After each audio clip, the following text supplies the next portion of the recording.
Exactly. Yeah. Well, look, if you've got all that in your mind, then let's open up the floor. What would be the biggest mistakes in music and the most common mistakes that couples make? I'll open this one because I've been doing this for a very, very long time. The worst thing you can do as a couple is pick everything to do with the music. So we were just discussing this before we started. Alexander and I got married just over 2 years ago, and I hired a live band that I've worked with for a long time, and I know all the guys very well, and they performed CeeLo Green, Forget You, which is the polite version of F You, if you know the song well. And I was thinking in the back of my mind, I can't believe they're playing this song with the message it has at our wedding. But when I look around and everyone's enjoying themselves and the band sounds fantastic, everyone's dancing, everyone's having a good time, what does it matter? So my point is, if you're trying to control or pick absolutely every song, there's a chance that you're going to upset yourself with the audience not going along enjoying it. Yeah, you think, oh, this song's going to be perfect, I know what I'm doing. But it turns out the band does this for a living and they can read your crowd a little bit better than you can. Definitely. Most of the time. So same with the DJ. So it's best sometimes to look at our set list and see what we've prepared and just let us know, hey, I'm not sure about that song or that one. But most of the time, if you're hiring good videographers, cinematographers, they'll tell you, I want you to sit on the floor for this photo. You wouldn't think it's a good idea, but when you get the photo back, you realise that was a good idea. So same with our music. Definitely. Yeah. Look, I will just open up the floor again, guys. If you want to send through any of your live questions or comments, that would be fantastic. I can see all the hearts coming through, so thank you for everyone at home joining us. Was there anything else you guys wanted to add to that just quickly? Any major tips or tricks for the wedding music? You know, I think everybody has such a different style for their wedding. There's beach weddings, there's classic contemporary, there's modern, and you can pick music to reflect that. But again, just always listen to the experts and just ensure that you're in good hands, basically. Just know that you're in good hands. My biggest piece of advice to all those listening is keep it simple. Yeah. Don't try and create a show at your wedding.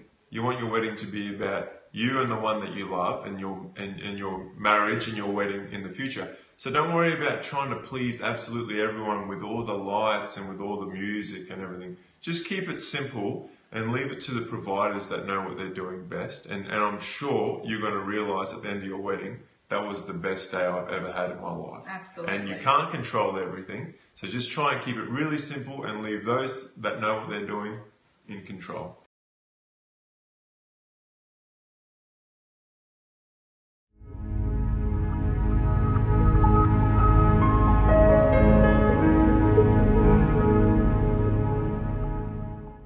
So I had these friends of a friend who was shooting in northern New South Wales. They had the most ideal location set out. It was on these cliff tops, beautiful area, overlooking the ocean, the most amazing place you could think of for a wedding. Except it was pissing down rain for about 3 days before the wedding. So I arrived at the bride's house while she was getting her makeup done, and she was a wreck. She hadn't slept in 3 days. All she could think about was the fact that it was just going to rain and the whole wedding was over.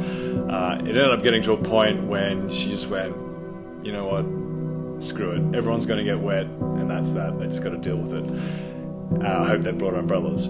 And so I was like, yeah, that's the attitude. Screw it. It's going to be good. It's going to be fun. Let's just have fun. And so we, as I drove down there, I got there about 5 minutes before the bride, and it was just sort of sprinkling, and they were still setting up the area. And literally, as the father of the groom put these prayer flags into the ground, which was sort of the arbor for behind the bride and groom, the clouds just parted and the sun started sort of trickling through the clouds.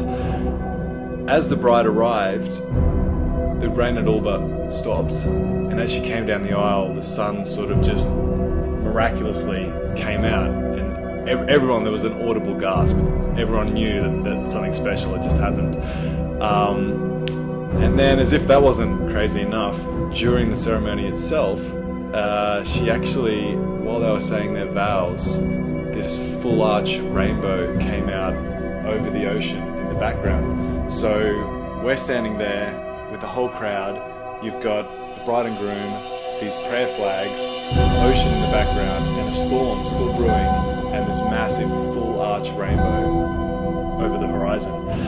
So we were all just shocked. It was like, this is actually miraculous. It's been a horrible 3 days of rain, and now we've got possibly the most beautiful scene we've ever seen. So we thought that's fabulous. Straight after the ceremony, everyone starts coming in and wants to give hugs and kisses, and it's all, everyone's the happiest they've probably ever been. Unfortunately, I had found out before that the groom's mother had died 3 months earlier, so that was quite a sad thing for the groom to go through, to have organised a wedding with her in mind, her expected to be there, and then she had actually passed before the day, so it was quite sad. But while they were all hugging and kissing, the father was hugging both of them at the same time, and I was kind of shooting there, and I overheard him, and he just said into both their ears, "I just knew that your mother would." I just knew that your mother would make it, and it was really, really, really sweet, and I was so happy to be there, to be able to capture such a beautiful moment for them. And straight away afterwards, we had to get all the family shots. We got it in front of the rainbow because it was almost like the mother was now in the family shots, and then quickly hurried into a car and got back to the reception. And man, the party was massive that night, because we knew that we'd witnessed something really, really special, and to this day it's one of the most memorable moments for a wedding for me.